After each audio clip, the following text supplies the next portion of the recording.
Pretend that you're listening to the best story in the world. Fantastic. Pause for emphasis.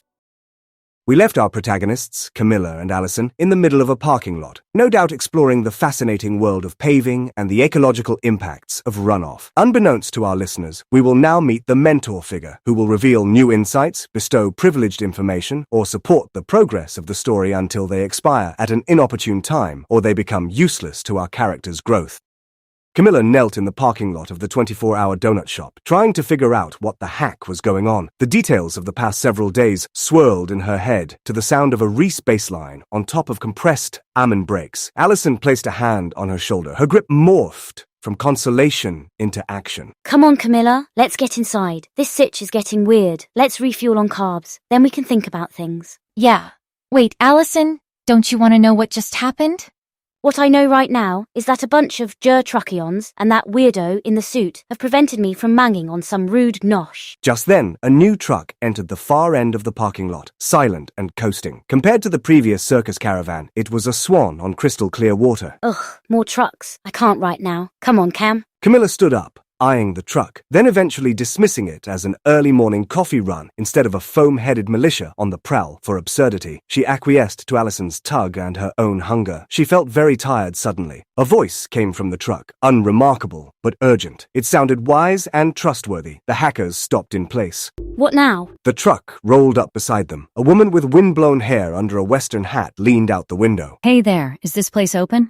Yeah, I think so. Thanks, I guess I won't have trouble finding a parking spot. The woman smoothly coasted into the nearest parking spot, then busied herself with things inside the cab. That's it? That was relatively uneventful. Get your grass inside. Not everything has to have meaning. Camilla felt the full weight of the night slip off her shoulders as she sat in the poorly lit corner booth, her nostrils filled with the poutine-esque aroma of loaded hash browns that she had received from the nonplussed donut shop employee, who had looked as tired as Camilla felt at that moment. Are you still with me, Cam?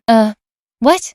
Yeah, I follow. She didn't. Allison had been talking about something while shoving cheesy baconated potatoes in her face. All right, I'm just going to do it. Allison pulled out a small device and placed it on the table, covering it loosely with her hand. She pointed the device's LED array toward the large menu screens across the room. I'm not sure it will reach from here. Oh, right. Wait. Camilla craned her neck around to look for anyone that might catch them causing a bit of catastrophe. However, the employee NPCs had despawned while off camera. The Western Hat woman sat at a booth on the other side of the room, focused on a large map sprawled on the table.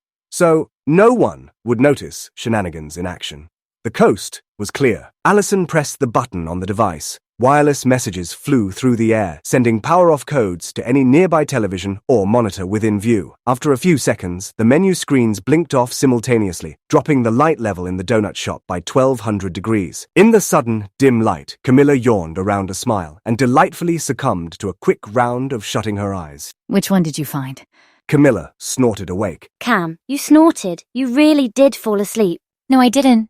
Camilla wiped something wet from her lip. No way she was drooling. That would be weird. Anyway, Camilla, this is Tara. She says she's interested in public art. The Western Hat woman, Tara, from the truck, sat next to Camilla in the booth. Camilla stiffened, having not realized that they shared the bench. Tara twisted to grab Camilla's hand and shook it firmly. Nice to meet you, Camilla. So, which one did you find? Tara's map covered the table. It was constellated with several small circles, one of which Camilla recognized. Allison pointed directly to it, smack dab in the middle of a section of Interstate 91. Allison. Cam, it's cool. Interesting. All these dots are art pieces erected about the same time as the one you found by a shifty company. Erman Labs. She didn't mean to say that out loud. Allison gave her a piercing look. Yeah, that's right. Do you know anything about Erman Labs? No, nothing. I think it was written on the archway or something. They're all laid out in a pattern. Good eye. Yeah, I think there is something to that. It took me a while to see the pattern. Right now, my guess is that they are on ley lines throughout the Pioneer Valley. Based on the geography, they would create excellent wireless energy nodes. Wireless energy nodes?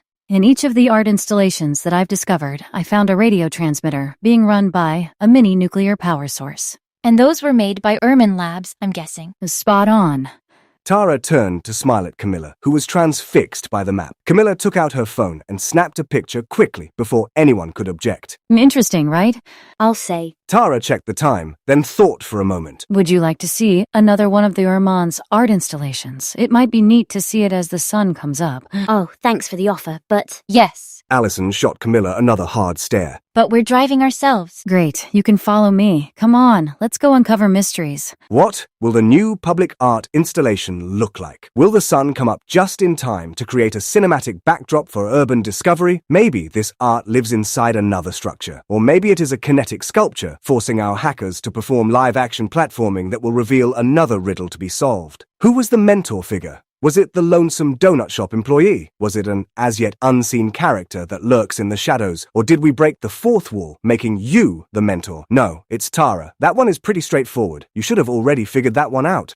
Is there another main character that we haven't overtly met yet? Have there been clues hidden along the way? Find out more and more and more as we explore the hacker's world, which is totally real and not at all a simulation in the mind of a vast computer mainframe.